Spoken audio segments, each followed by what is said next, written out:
Selamat datang di channel Pemuja Malam. Jangan lupa like, share, and subscribe ya. Terima kasih.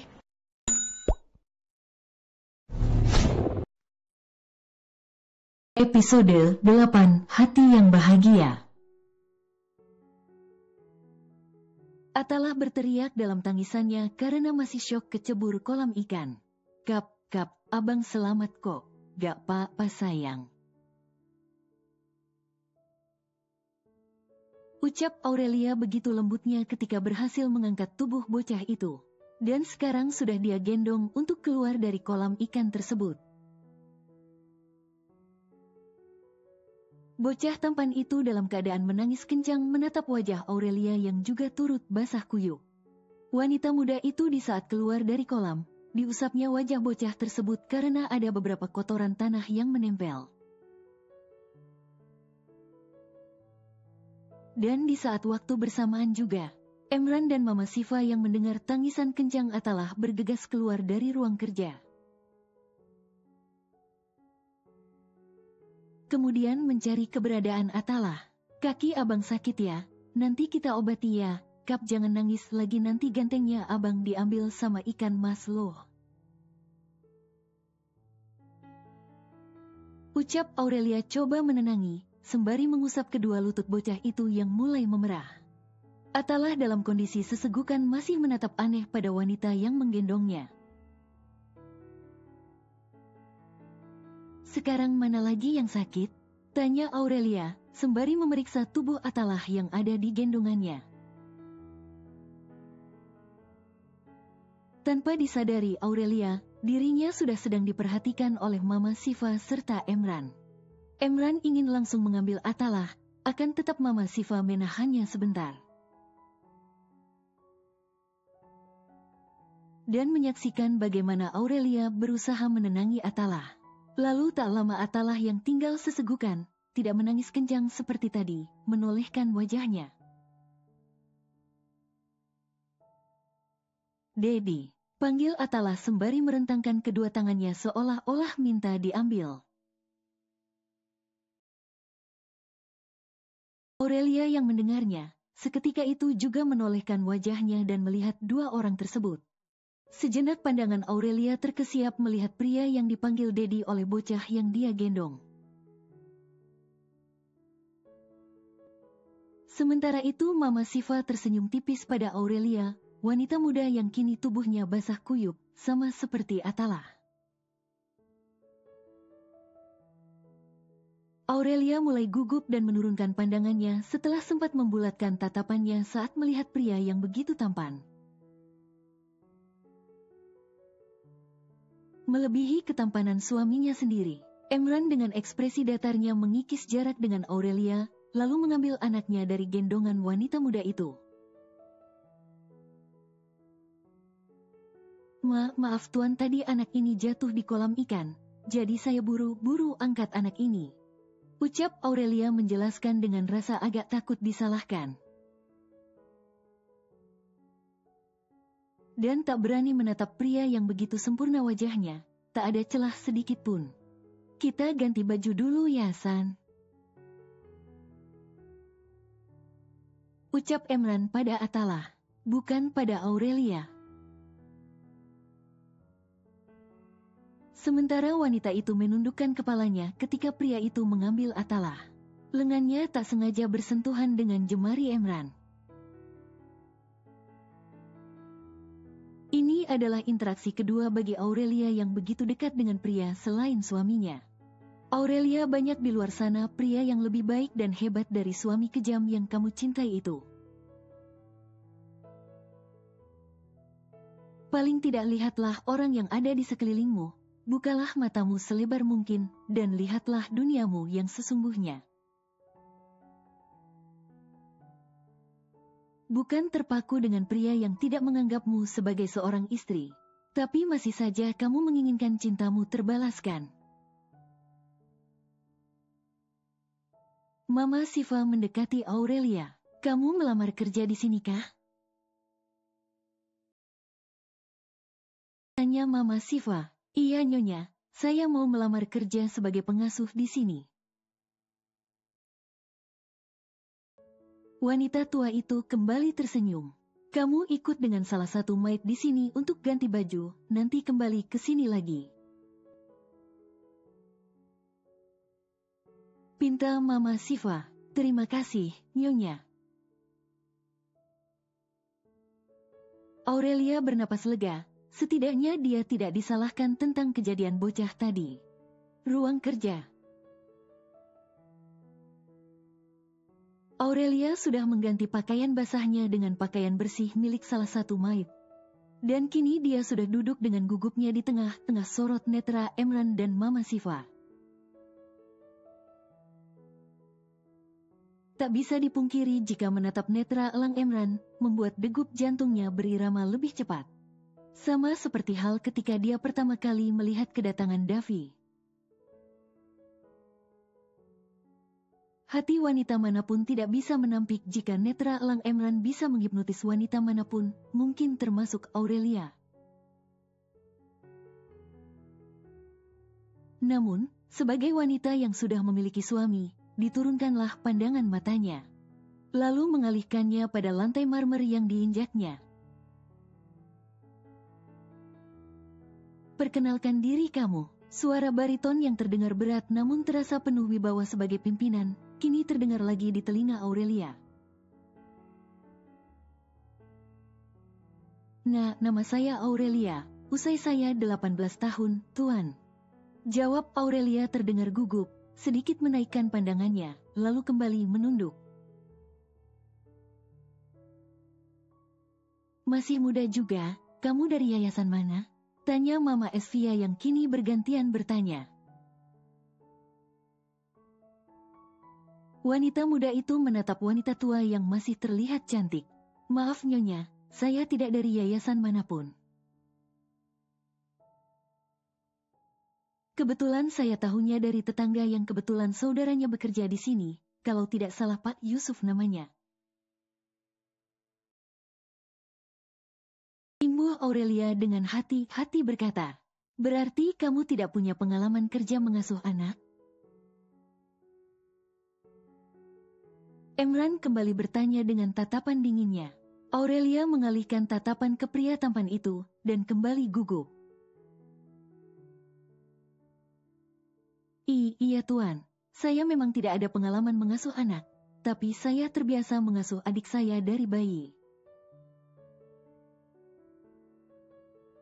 Jawab Aurelia apa adanya, dan di saat itu juga dia kembali tertunduk lemas jika sudah ditanyakan pengalaman kerjanya. Pasrah jika dia tidak diterima kerja. Emran mendesah kecewa, kemudian menghempaskan punggungnya ke sandaran kursi kerjanya.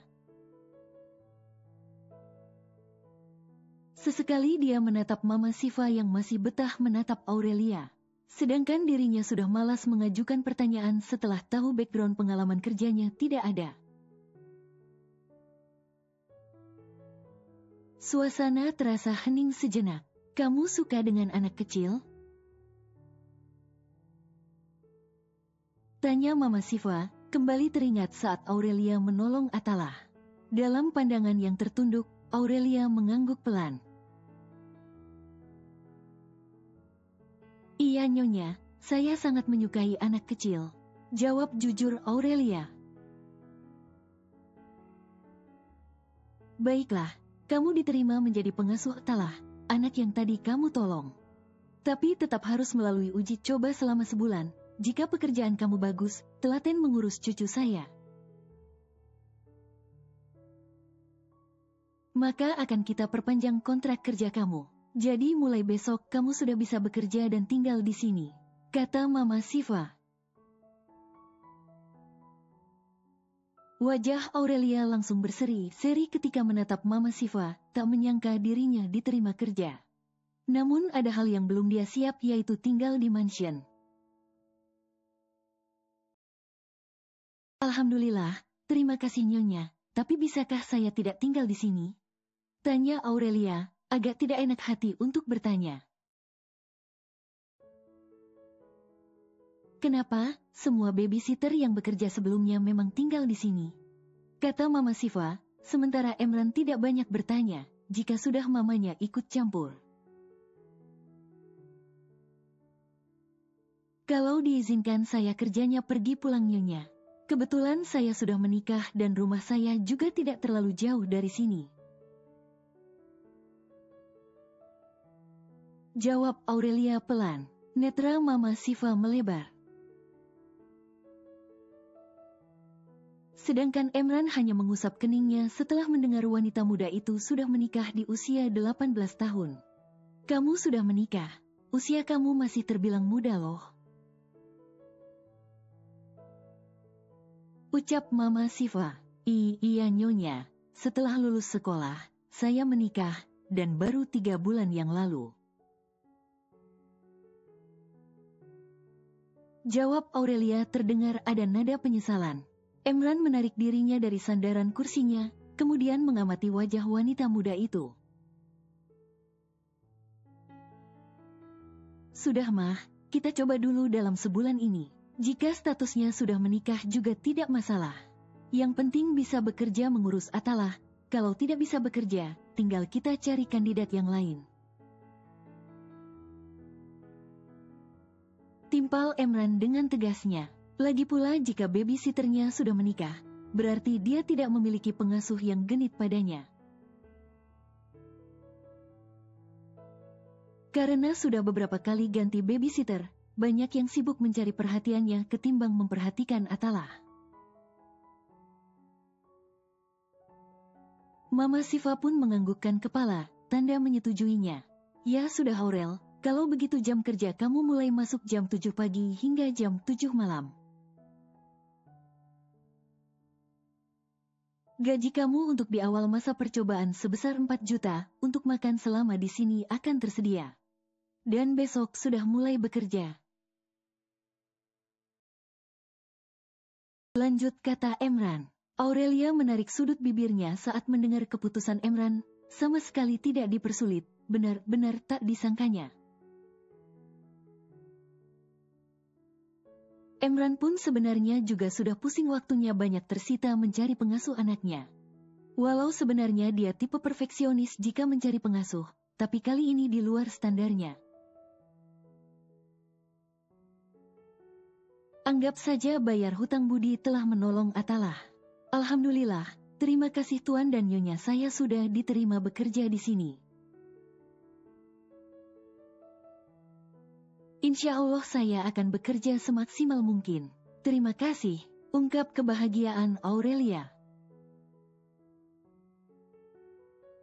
Wanita itu pun beranjak dari duduknya dan menghampiri Mama Siva, dia mencium punggung tangan wanita tua itu. Lalu lanjut menciumnya punggung tangan Emran, tapi, Dek. Emran terdiam saat tangannya dikecup oleh Aurelia. Walau di budaya kita sudah terbiasa jika yang muda saling hormat pada yang lebih tua. Sedangkan Aurelia tiba-tiba canggung setelah mengecup tangan pria itu yang amat wangi. Usai sadar dia menarik tangannya sendiri. Maaf Tuan, jawab Aurelia begitu lirih.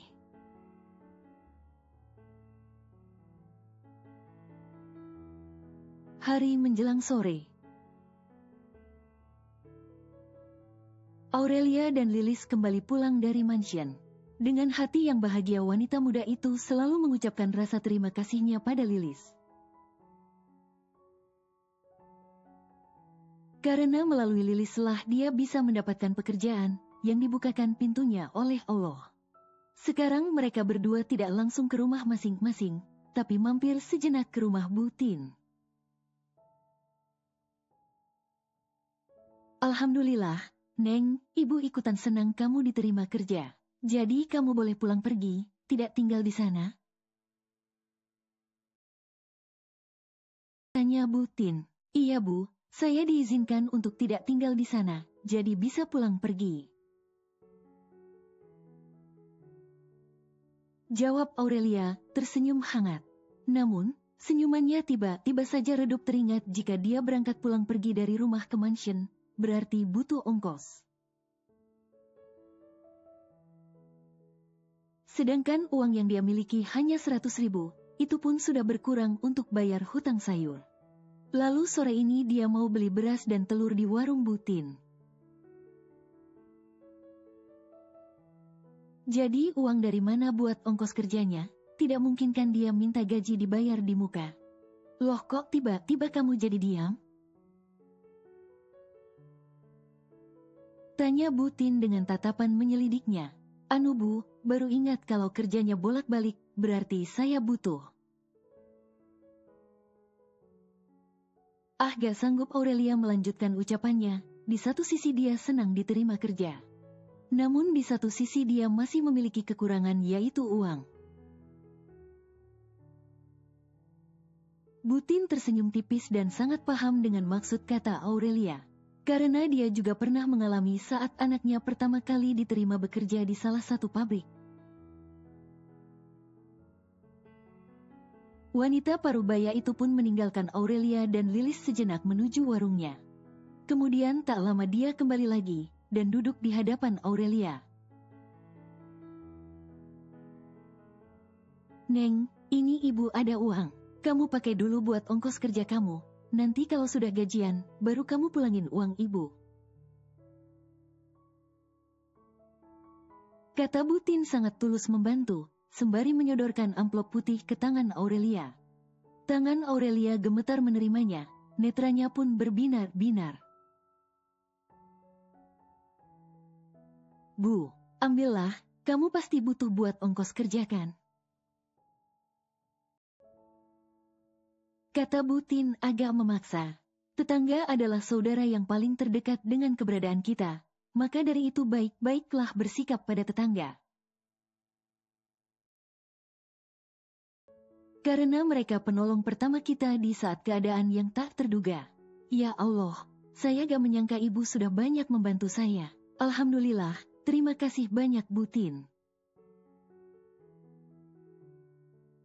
Insya Allah setelah gajian akan saya ganti uangnya. Jawab Aurelia bergetar dengan meneteskan air mata terharunya. Lilis yang ada di antara mereka, mengusap lembut tangan wanita muda itu. Terkadang menurut kita membantu seseorang walau tidak seberapa besarnya adalah hal yang biasa saja. Akan tetapi buat orang yang menerima kebaikan itu adalah hal yang luar biasa. Karena kebaikan yang diterimanya telah membuka jalan orang tersebut dari kesusahannya. Dan kebaikan tersebut menjadi ladang pahala bagi yang melakukannya. Setelah 3 bulan Aurelia tidak tersenyum, sore ini dia tak henti-hentinya tersenyum dengan rasa syukur yang tak terhingga. Dan sudah membayangkan besok ada kegiatan baru yang akan dijalaninya. Matahari sudah tergantikan dengan gelapnya malam. Sebelum Lilis dan Aurelia pamit pulang, Butin menawarkan untuk makan malam bersama. Walau dengan lauk seadanya ternyata sungguh nikmat kalau makan dengan hati yang gembira. Aurelia pun menerima ajakan Butin. Karena berpikir jika dia pulang ke rumah sekarang tidak ada Davi karena pulangnya selalu malam. Jadi dia bisa sedikit santai. Sekitar jam 19.30 WIB, Aurelia baru berpamitan pulang dan setibanya di depan rumahnya. Wanita itu menahan napas sejenak saat melihat mobil milik Davi sudah terparkir di halaman rumah. Raut wajah bahagianya langsung meredup seketika itu juga.